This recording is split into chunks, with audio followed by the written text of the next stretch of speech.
mistérios envolvendo o inferno, o reino de Satanás e a estrutura do abismo espiritual descrito nas Escrituras.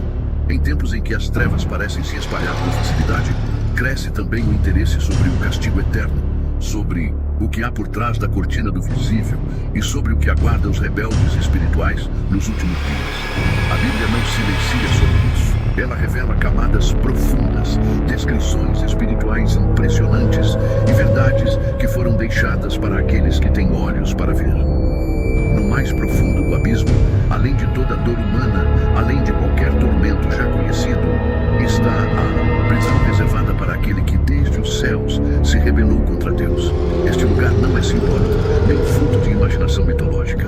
Ele existe, está preparado e carrega um propósito dentro do plano divino. A Escritura chama esse lugar de abismo, uma prisão espiritual que aguarda um momento determinado para ser selada com o inimigo de toda a justiça. Em Apocalipse, capítulo 20, do versículo 1 ao versículo 3, é revelado que um anjo, descido do céu com autoridade, carrega a chave do abismo e grandes correntes em suas mãos. Ele se aproxima da antiga serpente, o diabo, também chamado de Satanás, e o prende por 1000 anos. Esse ser celestial, enviado por Deus, não apenas o aprisiona, mas o lança dentro do abismo e tranca a porta, selando-a sobre ele. A cena é carregada de peso e realidade espiritual. Não é uma metáfora, é uma descrição profética de um juízo final, real e iminente. Essa prisão espiritual representa o ponto mais profundo da condenação, onde nem mesmo os demônios mais impuros possuem acesso irrestrito. Satanás, outrora exaltado entre os anjos, será reduzido à condição de prisioneiro, envergonhado, destituído de sua astúcia e poder, aguardando o juízo do trono branco. É uma inversão completa da rebelião que um dia começou nos céus, quando a criatura quis tomar o lugar do Criador. Isaías, capítulo 14, do versículo 12 ao versículo 15, traz essa imagem com clareza. Como caíste do céu, ó Lúcifer, filho da alva, serás levado ao mais profundo do inferno, ao mais remoto do abismo. A expressão usada por Isaías, ao mais profundo do inferno, não está vazia de significado. Na tradição hebraica, o Sheol era entendido como o local dos mortos, mas Isaías distingue um nível inferior, mais profundo, um lugar onde nem mesmo a lembrança permanece. É nesse lugar que Satanás será lançado. Isso nos revela que dentro do mundo espiritual há gradações, há profundidade e há níveis distintos de aprisionamento. O nono andar do inferno, como foi chamado em representações medievais e simbólicas, corresponde na Escritura ao momento da derrota final do adversário. Não é o lago de fogo ainda, mas uma prisão temporária onde ele é impedido de enganar as nações até que o tempo da justiça se complete. Durante esse tempo, não haverá mais sedução universal, nem domínio das trevas, nem manipulação da verdade. O mundo conhecerá o silêncio do maligno e os céus cantarão sobre sua queda. Mas essa imagem também carrega uma lição para aqueles que caminham sobre a terra. Se o próprio Satanás, que era querubim ungido, foi destinado ao abismo, o que será daqueles que seguem seus caminhos? Se o príncipe deste mundo foi derrubado, como escaparão os que rejeitam a verdade? Hebreus, capítulo 2, versículo 3, nos adverte: como escaparemos nós, se negligenciarmos tão grande salvação? Esse local não foi criado para o homem.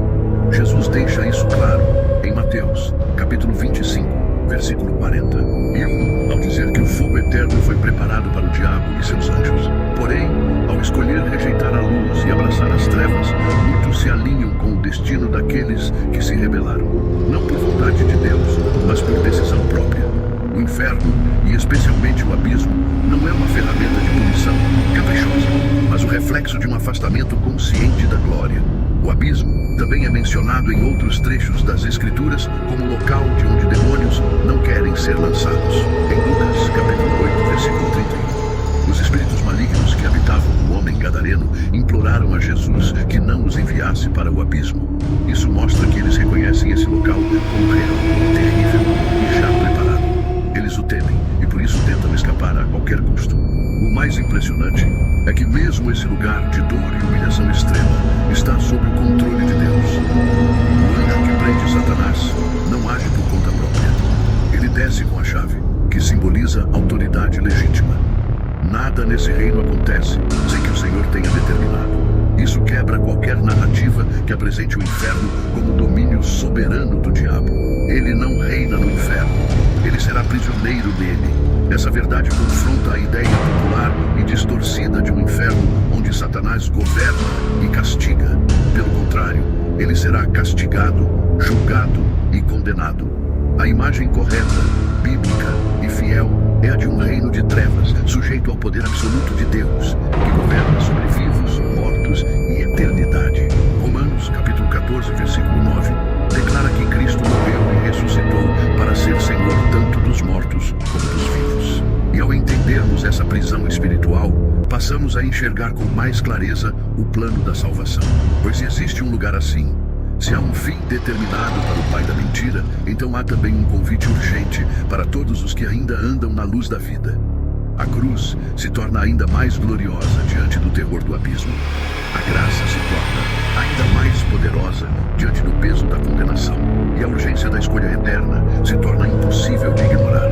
Ao descrevermos esse lugar, ao explorarmos seu propósito e sua função no plano eterno, estamos, na verdade, sendo levados a um ponto inicial. Porque é nesse fundo insondável, nesse silêncio do inferno, que começa a revelação de toda a estrutura espiritual que existe abaixo da superfície do mundo visível. E para compreender essa estrutura, é preciso subir, olhar com atenção os níveis que compõem o reino invisível, onde milhares de decisões espirituais foram seladas ao longo da história.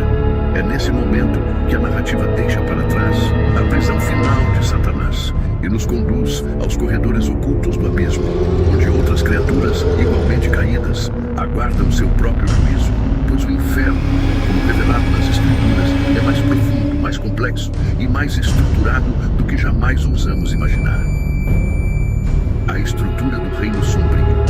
Quando os olhos se ajustam à escuridão do abismo, após a prisão de Satanás, naquele ponto mais profundo da realidade espiritual, começa a se revelar uma estrutura oculta, um reino organizado sob camadas de trevas, mais complexas do que a mente humana é capaz de compreender de imediato.